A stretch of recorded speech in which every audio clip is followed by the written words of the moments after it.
लेकिन डॉक्टर, आपने कोई एंटीबायोटिक तो लिखी ही नहीं। बच्चे का बुखार कैसे ठीक होगा? देखिए, एंटीबायोटिक्स बुखार कम करने की दवाई नहीं है। ये कुछ विशेष सिचुएशंस में ही फायदेमंद होती हैं, जिनको डॉक्टरी चेकअप से ही पहचाना जा सकता है। क्योंकि ज्यादातर आम बुखार वायरल इन्फेक्शंस के कारण होते हैं, इनमें एंटीबायोटिक्स का कोई रोल नहीं होता। हाँ, साइड इफेक्ट से नुकसान जरूर हो सकता है। आप जानते हैं, रैम्पेंट एंटीबायोटिक्स अब्यूज से इनके रेजिस्टेंस की प्रॉब्लम बनती जा रही है, जो कि हम सभी के लिए खतरे की बात है। मतलब कि जब असली में जरूरत हुई तो ये रेजिस्टेंस के कारण काम नहीं कर पाएंगी। वर्ल्ड ओवर इस प्रॉब्लम को रोकने के लिए एंटीबायोटिक स्टुअर्डशिप प्रोग्राम के रूप में कदम उठाए जा रहे हैं। सभी के भले के लिए जिम्मेवार बनिए, एंटीबायोटिक्स का बेमतलब उपयोग रोकिए।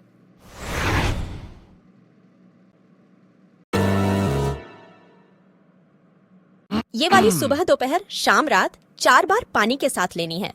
लेकिन डॉक्टर साहब, आपने डायग्नोसिस तो किया ही नहीं। कुछ ब्लड टेस्ट करा लेंगी तो ठीक रहेगा। देखिए, इस डिसीजन की जिम्मेवारी आप हम पर रहने दें।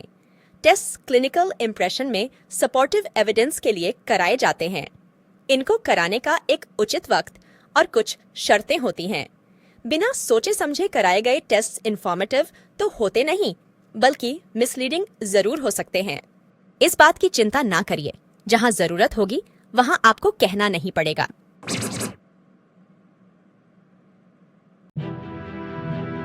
आज दवाइयां शुरू कर दीजिए और ब्लड टेस्ट करा के परसों दोबारा दिखाइए। अरे मैडम, अभी पिछले महीने ही तो आपने टेस्ट कराए थे, अब फिर से आपको टेस्ट की जरूरत क्यों है? देखिए, टेस्ट की जरूरत हमें नहीं, बच्चे को है। आपकी तरह हमें भी बच्चे को सुई लगवाने में कोई खुशी नहीं मिलती, लेकिन क्योंकि आप हमसे प्रोफेशनल एडवाइस लेने आए हैं, तो बच्चे की स्थिति के हिसाब से श्रेष्ठ सलाह देना हमारा फर्ज है। और हाँ, पिछले महीने कराए गए टेस्ट उस वक्त की बीमारी और स्थिति को समझने के लिए थे।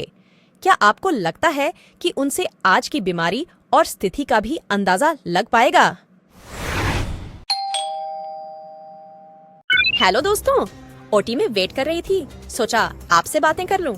क्या है ना, पेरेंट्स को चाइल्ड केयर के बारे में इतने मिथ्स होते हैं कि मुझे लगा कि कुछ नया बताने से पहले उनके बारे में बात कर ली जाए। You know, unlearning before new learning. दोस्तों, हमारे एल्डर्स के बताए हुए रिवाजों और नुस्खों का हमेशा से चाइल्ड केयर में मेजर रोल रहा है। मैं उनको पूरा सपोर्ट करती हूँ, लेकिन काफी सारी अनसाइंटिफिक घिसी पिटी प्रैक्टिसेस भी चलती रहती हैं, जो कि बच्चे के लिए हार्मफुल हो सकती हैं। तो अब अगले कुछ इंटरेक्शंस में हम इन मिथ्स को भी बस्ट करेंगे, जिससे डेफिनेटली आप इन्फॉर्म्ड और कॉन्फिडेंट फील करेंगे। क्या पेशेंट शिफ्ट हो रहा है?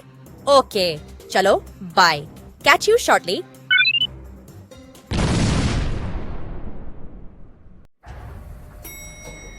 अरे, अभी पिछले महीने ही तो एडमिट था, अभी फिर से वाटर बॉर्न इन्फेक्शन। आप घर में पानी कौन सा यूज करती हैं? डॉक्टर साहब, हम तो मिनरल वाटर ही पीते हैं। दरअसल हमारे इलाके में तो पानी खारा आता है, इसलिए सभी लोगों ने पानी की 20 लीटर की कैन की सप्लाई लगाई हुई है। हमारे भी घर में रोजाना वही पानी आता है। ओह हो मैडम, इस तरह की बॉटल्ड वाटर सप्लाई में काफी फर्जीवाड़ा देखा जाता है। कहीं जो आपको मिनरल वाटर लग रहा है, वो कहीं से भी भर के आपको न पिलाया जा रहा हो। पानी को अपने सामने उबाल कर या आरओ से फिल्टर करके ही इस्तेमाल करें। आजकल तो डिजिटली भी ये चेक किया जा सकता है कि ये वाटर बॉटल्स जेन्युइन हैं कि नहीं। समझदार बने, अपनी फैमिली की सुरक्षा यूं ही किसी के भरोसे न छोड़ें।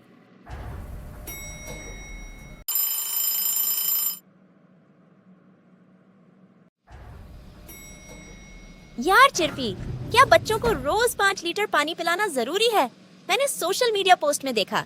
दैट्स फनी, ऐसा कुछ नहीं है। तुझे तो पता है, हमारे शरीर में पानी का बैलेंस मेंटेन करने के लिए एक हाईली प्रिसाइज ऑटो सिस्टम रहता है।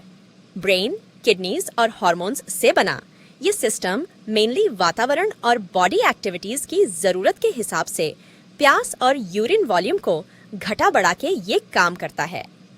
प्यास लगने पर आप पानी पीने से रुक नहीं पाएंगे और ज्यादा पीने पर वो यूरिन के रास्ते निकल जाएगा।